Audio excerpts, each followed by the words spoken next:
Hurricane season is here, beginning June 1st, but it takes a while for activity to peak, not happening until the middle of September, and then the season wraps up November 30th. The outlook is in from the National Hurricane Center, and they are forecasting pretty close to an average season, 12 to 17 named storms. The average season has about 14. Of those storms, 5 to 9 becoming hurricanes. The average is 7, and of those hurricanes, 1 to 4 reaching major Category 3 or higher status. The average season has about 3.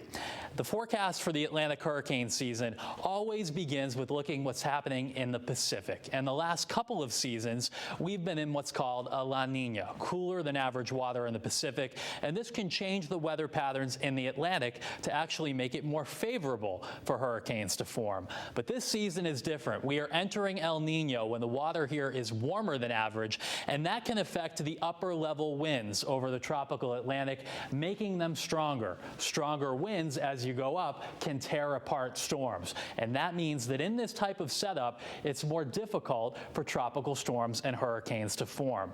But this year, the question mark is how much of a role will this play in the hurricane season? Because the ocean water temperature is pretty warm. Right now, there is much above average water in the main development region in the Atlantic, and these two factors may conflict, which is why it's been pretty tricky for forecasters to get a handle on how many storms may form this year.